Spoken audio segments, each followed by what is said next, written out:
எல்லாருக்கும் வணக்கம். நான் திண்டுக்கலுக்கு பலமுறை நாடகங்கள் நடத்த வந்திருக்கேன். அதே போல் என்னுடைய அருமை நண்பர் சேகருடைய கிரகப்பிரவேசத்துக்கு வந்தேன். வீட்டினுடைய கிரகப்பிரவேசம், முதல் பெண்ணுடைய கல்யாணத்துக்கு வந்தேன். இப்போ இன்றைக்கும் தேர்தல் பிரச்சாரம் கொஞ்சம் ஆரம்பிக்கிறதுக்கு லேட்டாக இருந்ததுனால இன்றைக்கி கொஞ்சம் கேப் கிடச்சிது.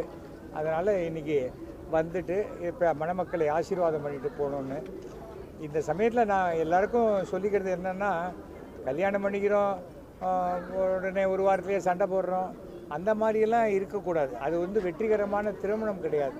கல்யாணம்னு சொன்னால் நான் 25 வருஷம் எங்களுக்கு கல்யாணம் ஆயாச்சு, 50 வருஷம் ஆச்சு. புருஷன் பொண்டாட்டிக்குள்ளே சின்ன சின்ன கருத்து வேற்றுமைகள் வரத்தான் செய்யும். ஆனால் விட்டு கொடுத்து போவது தான் சிறந்த வாழ்க்கை. எனக்கு 1979 கல்யாணம் ஆச்சு. இப்போ ஆச்சு 45 வருஷம், 46 வருஷம். ஒரே குடும்பம், ஒரே மனைவி, சந்தோஷமாக இருக்கு. எல்லாமே சிலது ஒன்று இருந்தால் தான் நல்லாயிருக்கும். அதுக்கு மேலே போகும்போது பிரச்சனைகள். அதுவும் பொது வாழ்க்கையில் இருக்கிறவங்க தன்னுடைய படிப்பை எல்லாம் விட ஒழுக்கத்தை அதிகமாக பார்த்து கொள்ள வேண்டும். அப்போ தான் அது ஒரு சிறப்பான வாழ்க்கையாக இருக்கும். என்றைக்குமே கணவன் பெரியவன், மனைவி பெரியவன் அதெல்லாம் கிடையாது. அதெல்லாம் போயாச்சு. வீட்டில் கணவர் வேலைக்கு போகிறார், மனைவி சமைக்கிறாள், அதெல்லாம் போயிடுச்சு. இன்றைக்கி பாதி இடத்துல பார்த்திங்கன்னா ஆஃபீஸில் பெண்கள் தான் வேலைக்கு போயிட்டுருக்காங்க. அதுக்காக புருஷன் சமைக்கிறாங்களான்னு கேட்காதீங்க. இல்லை, அவங்க வீட்டில் நல்ல சாப்பாடு சாப்பிடுவாங்க. அதனால் இந்த ஒரு விஷயத்தை மட்டும் நல்லா தெரிஞ்சுக்கணும். குழந்தைகளுக்கு நாம் கல்வி போதிப்பதை விட நம்முடைய கலாச்சாரத்தையும் ஒழுக்கத்தையும் போதிக்க வேண்டும். அதுதான் நிறைய இடத்துல சொல்லுவாங்க, ஐயோ கடை திறந்துட்டாங்களே, டாஸ்மாக் திறந்துட்டாங்களே, ஜனங்க கெட்டு போகிறாங்களேன்னு சொல்கிறாங்க. எத்தனையோ மருந்து கடையில் விஷம் கூட தான் விற்குது, வாங்கி குடிக்கிறோமா? நாம் பண்ணுற தப்புக்கு அரசாங்கத்தையும் குறை சொல்லணும். எனக்கு 75 வயசாச்சு. நான் இது வரைக்கும் என் வாழ்க்கையில் ஒரு சொட்டு லிக்கர் கூட சாப்பிட்டது கிடையாது, சிகரெட் குடித்தது கிடையாது. நான் 95 படம் நடிச்சிருக்கேன். சினிமா துறையில் இருந்தாலும் இதெல்லாம் செய்யணும்னு அவசியமே கிடையாது. அதே போல் சினிமா நடிகர்களை சினிமா ஸ்க்ரீனில் மட்டும் நடிகர்களாக பாருங்கள். அவங்கெல்லாம் எல்லாம் தெரிஞ்ச புத்திசாலிகளாக நினைக்காதீங்க. அது உங்களை ஏமாற்றிடும். சினிமா ஸ்க்ரீன்கிறது ஒரு பொய்யான விஷயம். 60 அடி ஒசரம், 120 அடி அகலம். அந்த ஒசரத்துக்கு யாராவது ஒரு ஆள் இருக்க முடியுமா? இருக்க முடியாது. ப்ரொஜெக்டர் ஆஃப் ஆச்சுன்னா அவ்வளோதான், வெள்ளை ஸ்க்ரீன் ஆகிடும். அப்படிப்பட்டவர்கள் பின்னாடி ஓடுறதை நிறுத்தணும். எனக்கு ஆரம்பத்திலேருந்தே நான் சிவகுமார் மாதிரி எங்களுக்கு ரசிகர் மன்றம் கூடாதுன்னு நினச்சி ரசிகர் மன்றமே கூடாதுன்னு சொன்னேன். எதுக்கு ரசிகர் மன்றம்? கட் அவுட்டுக்கு பால் ஊற்றுறோம், நமக்கு எதுக்கு? அவங்க அப்பா அம்மாவுக்கு அவன் காசில் ஒரு பால் பேக்கெட் வாங்கி கொடுத்தா அது சந்தோஷமான ஒரு விஷயம். நம்ம அந்த ஒழுக்கத்தை தான் நம்ம வளர்க்கணும். அதுதான் வாழ்க்கையிலே சிறப்பாக இருக்கும். நீங்கள் என்ன கேள்வி கேட்டாலும், அரசியல், ஆன்மீகம், எது கேட்டாலும் பதில் சொல்லலாம். 2026 சட்டமன்ற தேர்தலில் யார் சார் வெற்றி பெறுவார்? 2026 சட்டமன்ற தேர்தலில் தமிழகத்தில் 7வது முறையாக திமுக ஆட்சி அமைக்கும். 2வது முறையாக முதலமைச்சராக திரு ஸ்டாலின் என் நண்பர் அமருவார். அதுவும் ஃபுல் மெஜாரிட்டியோடு வருவாங்க. 160 சீட்டுகளுக்கு மேல் பெற்று ஃபுல் மெஜாரிட்டியோட டிஎம்கே ஆட்சி அமைக்கும். ஃப்ரிட்ஜு கொடுக்குறேன் இருக்காரு. இதே எடப்பாடி பழனிசாமி என்ன சொல்லியிருக்காரு, எப்படி இதெல்லாம் கொடுப்பீங்கன்னு கேட்டதுக்கு வரியை ஏற்றிப்பேன் அப்படிங்கிறார். அப்படின்னா என்ன அர்த்தம்? உங்கள் பாக்கெட்லேருந்து பணம் எடுத்து உங்களுக்கு கொஞ்சம் கிள்ளி கொடுக்குறேங்கிறார். அப்போவே ஜனங்க நம்ப மாட்டாங்க. 1000 ரூபா கொடுக்குறேங்க போது இது எப்படி கொடுக்க முடியும்னு கேட்டார். எதற்காக இதெல்லாம் நாங்கள் சொல்கிறோன்னு சொன்னால், இந்த திமுக 5 வருஷ ஆட்சியில் பார்த்தீங்கன்னா ஒரு குடும்பத்துக்கு சுமார் 8000லிருந்து 10,000 ரூபாய் வரைக்கும் ஒவ்வொரு குடும்பத்துக்கும் நலத்திட்ட உதவிகள் போயிருக்கு. பஸ்ஸில் ஃப்ரீயாக போனால் ஒருத்தருக்கு 1000 ரூபா வரைக்கும் ஒரு மாதத்துக்கு ஆகுது, ஃப்ரீயாக கிடைக்கிது. அதே போல் அந்த காலேஜ் படிக்கிற பொண்ணுக்கு 1000 ரூபா கொடுக்குறாங்க. குடும்ப தலைவிக்கு இப்போது 5000 ரூபா கொடுத்துருக்காங்க, 3000 ரூபா 3 மாதத்துக்கு கொடுத்துருக்குறாங்க. இதை தவிர நான் முதல்வன் திட்டம் கிட்டத்தட்ட 65 ஸ்டூடெண்ட்ஸு, ஏழை மாணவர்கள் இன்றைக்கி IAS IPSஆக வந்திருக்காங்க.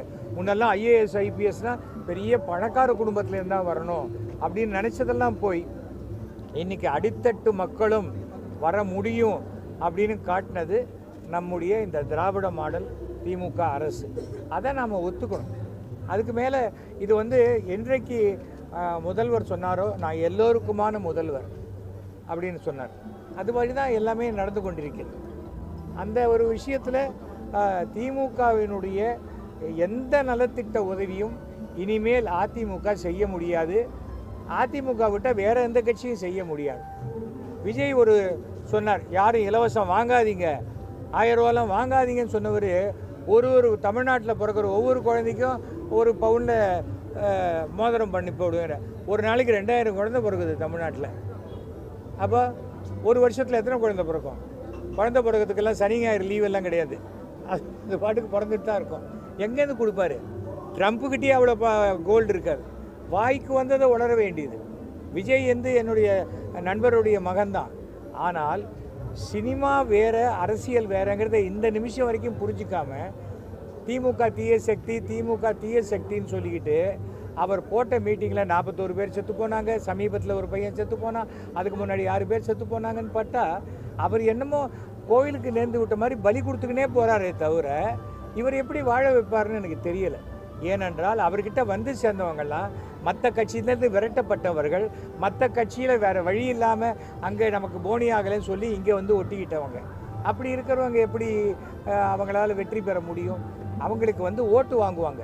அந்த ஓட்டு எப்படின்னா ஜெயிக்க வேண்டியவங்களை ஜெயிக்க விடாத பண்ணுறதுக்கு முடியும். ஆனால் அது வந்து திமுகவுக்கு நடக்காது. திமுகவுக்கு எதிர்ப்பு ஓட்டு தான். திமுக எதிர்ப்பு ஓட்டு யார் பண்ணுறாங்க? அதிமுக. அப்போ அதிமுக ஓட்டை தான் இவங்க பிரிப்பாங்க. அதுதான் நடக்க போகுது. பாஜக எவ்வளோ சீட்டு வேணால் வாங்கலாங்க. பாஜகங்கிறது ஒரு மிகப்பெரிய பாறாங்கல். அதை கட்டிட்டு யார் வேணால் தண்ணியில் குதிக்கலாம். பாறாங்கலுக்கு ஒன்றுமே ஆகாது. கட்டிட்டு குதிக்கிறவங்க தான் மூழ்கி போயிடுவாங்க.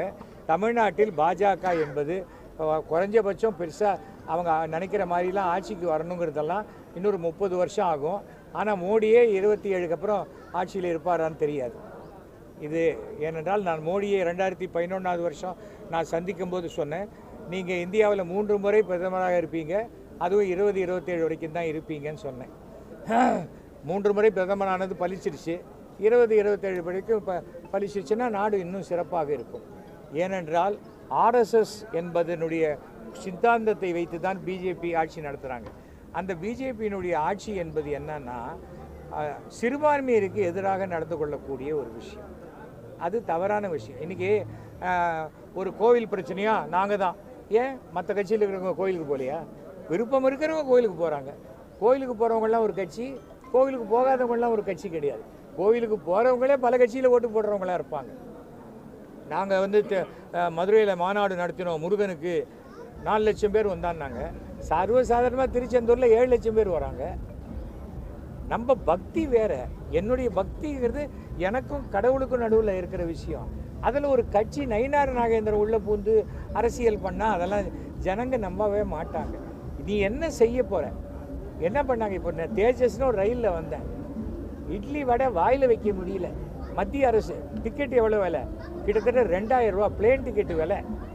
இப்போ ரயிலுங்கிறது என்னென்னா சாமானிய மக்கள் போகிறத அப்படிங்கிறதையும் மாற்றிட்டாங்க. பிளேனில் டிக்கெட் கிடைக்காதவங்க போகிற இடம் தான் ரயில். அப்படின்னா இன்னி வரைக்கும் மோடி அரசு நாட்டுக்காக செய்கிறேன், நாட்டுக்காக செய்கிறேங்கிறாங்க. அவங்க நாட்டுக்காக செய்கிறேங்கிறாங்களே தவிர சராசரியாக அடித்தட்டு மக்களுக்கு என்ன செய்கிறாங்க? போர் வரும்னு நமக்கு லேட்டாக தெரியும். ஈரான் போர் லேட்டாக நமக்கு தெரியும், மோடிக்கு தெரியாதா? ஏன் அப்போ 2 மாதத்துக்கு உண்டான கேஸ் வாங்கி வச்சுக்க முடியாது அவரால்? அவர் கிளம்பி ரஷ்யாவுக்கு போயிட்டார், தனி பிளேனில் போவார். அவருக்கு கேஸ் ப்ராப்ளம்லாம் ஒன்றும் கிடையாது. நமக்கு தான் க்யூவில் நிற்கிறோம்.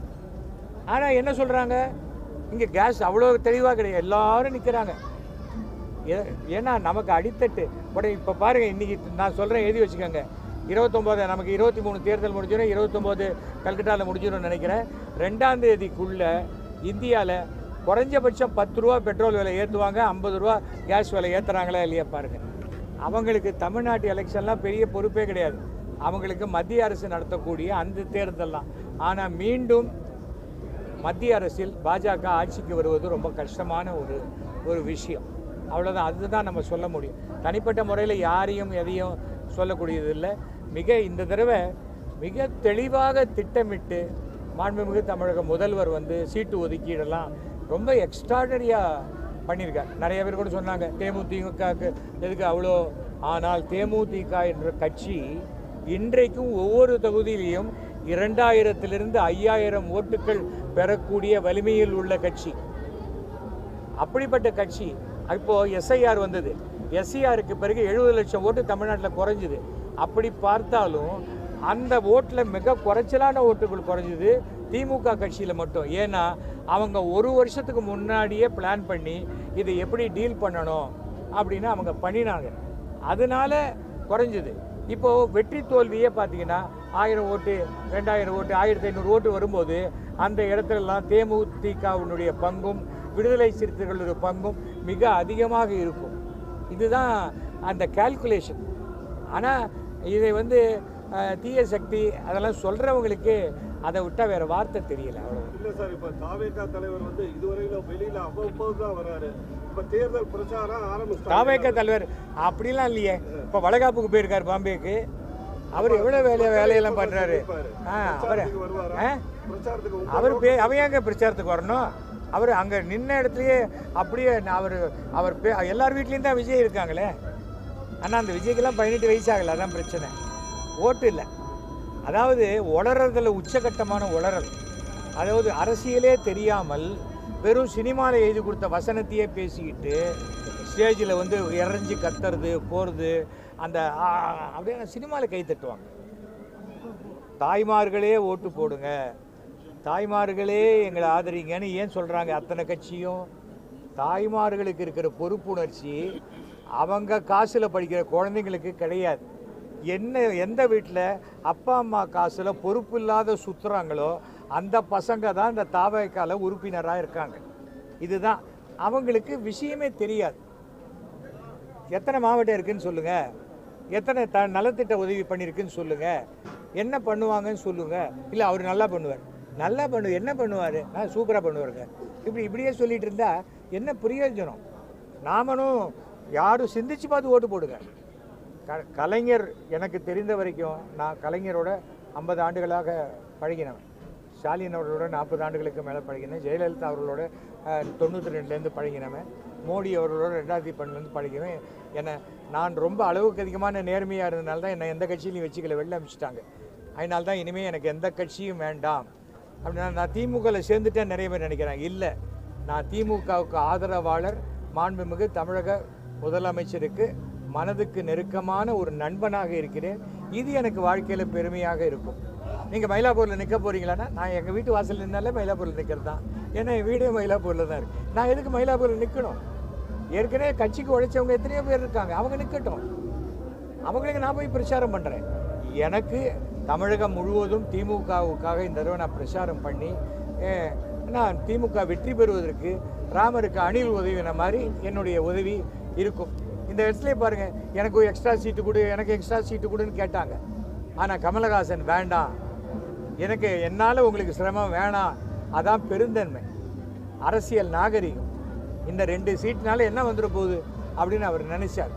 வேல்முருகன் பாருங்கள், அதே சமயத்தில் ஒரே ஒரு சீட்டு வாங்கிக்கிட்டு கமிட்டியிலலாம் சேர்மனாக இருந்தவர் சவால் விடுறார். இதுக்கே 2 வாரம் முன்னாடி அசம்பிளியில் அப்படி வாயில் ரத்த வர மாதிரி புகழ்ந்து பேசுகிறார் முதலமைச்சர்.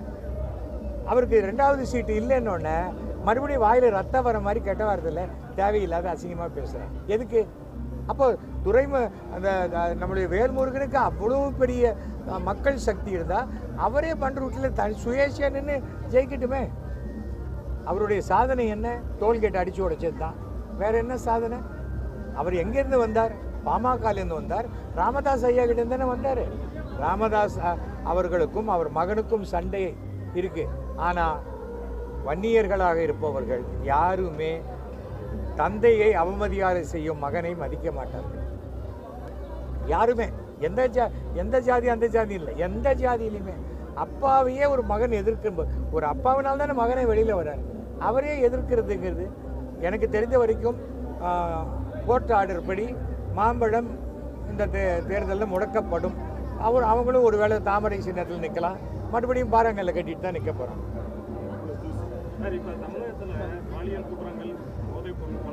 தமிழகத்தில் பாலியல் குற்றங்கள், இந்த பாலியல் குற்றங்கள் அப்படிங்கிறது நீங்கள் யோசித்து பார்த்தீங்கன்னா இது வந்து சட்டம் ஒழுங்குக்கும் பாலியல் குற்றத்துக்கும் நீங்கள் யோசித்து பார்க்கணும்.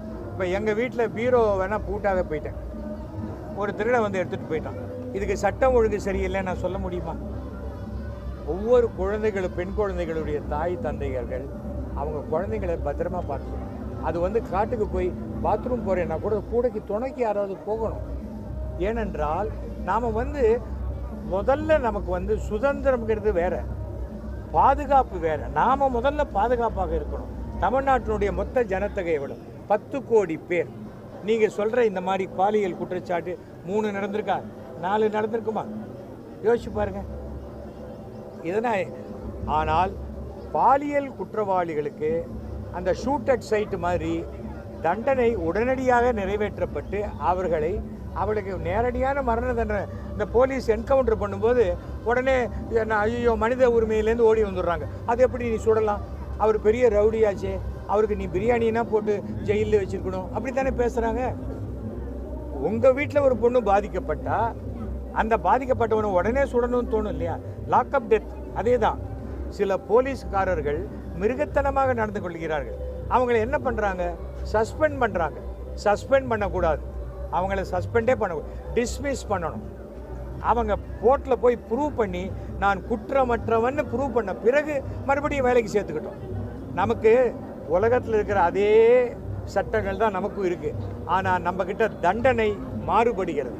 தண்டனை மிக கடுமையாக இருக்கும் பட்சத்தில் குற்றங்கள் குறையும், எந்த அரசாக இருந்தாலும் சரி. ஆனால் இவங்க என்ன பண்ணுறாங்க? அந்த பொண்ணு ஒரு புதர் பின்னாடி போய் மறைஞ்சு நின்றுட்டு இருந்தது. அப்போ வந்துட்டாங்க. ஏன் புதர் பின்னாடி போகணும்? யோசிச்சு பாருங்க. உடனே போலீஸ் எல்லா இடத்துலையும் லைட் போடும். போலீஸ் தெருவிளக்கு போடுவாங்களா, புதருக்கு லைட் போடுவாங்களா? நான் ஒரு நியாயமான குடிமகனாக கேட்குறேன். கட்சி கிச்சியெல்லாம் விட்டுருக்கேன். ஏன்னா எனக்கு அம்மா இருக்காங்க, மனைவி இருக்காங்க, மகள் இருக்கா, பேத்தி இருக்கா. நான் ஒன்றும் பொன் குழந்தையுடைய அருமை தெரியாமல் நான் பேசலை. எங்கள் வீட்டில் வேலை செய்கிற பொண்ணு ஒரு 21 வயசு 22 வயசு இருக்கும். அந்த பொண்ணை நாங்கள் கடைக்கு கூட அனுப்ப மாட்டோம். ஏன்னா எங்களுக்கு வாட்ச்மேன் இருக்கான், வாட்ச்மேன் போட்டோம். இல்லை சார் நான் போய் சோப்பு வேணும். என்ன சோப்பு வேணும் சொல்லு, நான் வாங்கிட்டு வர சொல்கிறேன். அதுதான் காரணம். என்னன்னு சொல்ல இல்லையா? வாட்ச்மேனை கூப்பிட்டு போ. நாம் வந்து நம்மை நம்பி வந்த பெண்களுக்கு நாம் பாதுகாப்பு கொடுக்கணும். எல்லா வேலையும் போலீஸ் எப்படி செய்ய முடியும்? தமிழ்நாட்டில் 1500 மக்களுக்கு ஒரு போலீஸ் தான் இருக்காங்க. இது இந்திய அளவிலேயே. இந்திய அளவில் மிக அதிகமான பாலியல் குற்றங்கள் எங்கே நடக்குது தெரியுமா? பாஜக ஆட்சி செய்யும் மாநிலங்களில் தான். உங்களுக்கு வேணும்னா பாஜகவை ஆதரித்து பேசும் பாண்டே அவர்களே சொன்ன கருத்தை நீங்கள் எடுத்து போட்டுக்கலாம். நான் சொன்னதை விட்டுருங்க. நான் தான் பாஜகலேருந்து வெளில வந்துட்டேன். ஏன்னா 3 கட்சியிலேருந்து என்னை வெளில அனுப்பிச்சாங்க. ஒரு கட்சியில் நானே வெளில வந்த மாதிரி இருக்கட்டும்னு வந்துட்டேன். இப்போ தான் கருநாகராஜன் மேலே ஒரு பாலியல் குற்றச்சாட்டு சொல்லியிருக்காங்க. என்ன பண்ண முடியும் சொல்லுங்கள்? அதாவது பாஜக என்பதோ தமிழ்நாட்டுக்கு டெல்லியில் ஆட்சி செய்யும் யாருமே தமிழ்நாட்டில் வந்து ஆட்சி செய்ய முடியாது. அவர் அமித்ஷாவாக இருக்கட்டும், அவருக்கு மேலே இருக்கிறவங்களாக இருக்கட்டும், இங்கே நடக்காது. இது திராவிட மண். நீங்கள் சொல்லலாமான்னு கேட்டால் இது திராவிட மண்ணில் பிறந்தவன் திராவிடன் தான். தமிழ்நாட்டில் பிறந்தவன் தமிழன், இந்தியாவில் பிறந்தவன் இந்தியன். அதில் போய் நீ கிறிஸ்டியனா, நீ முஸ்லீமான்னு கேட்குறது எப்படி? தப்பு தானே? ஏன் இன்னைக்கு சிறுபான்மையிற்கு நம்பிக்கை வரல? தொப்பி போட்டுட்டு கஞ்சி குடிச்சிட்டு போகிறாரு விஜய். ஆனால் பாண்டிச்சேரியில் ஒரு முஸ்லீமுக்கு கூட அவர் ஓட்டு கொடுக்கலையே. அப்புறம் அவர் என்ன சிறுபான்மை இருக்குது அவர் சாதகமாக பேசுவார்? அதுக்காக சொல்கிறேன், யாராக இருந்தாலும் யாருக்கெல்லாம் ஓட்டு போடக்கூடாதுன்னு தீர்மானிச்சுக்கிட்டே வந்தால் அதிமுகவுக்கு போடக்கூடாது, பாஜகவுக்கு போடக்கூடாது, பாமகவுக்கு போடக்கூடாது. ஏன்னா அவங்க கூட்டணியில் இருக்காங்க. விஜய் எதுக்குமே பிரயோஜனம் இல்லாதவர், அவருக்கு ஓட்டு போட்டு எந்த பிரயோஜனமும் கிடையாது. அப்படி இருக்கும் பொழுது நீங்கள் திமுகவுக்கு மட்டும் ஓட்டு போடுவது நமக்கு சிறந்தது, தமிழ்நாட்டுக்கு சிறந்தது. நன்றி, வணக்கம்.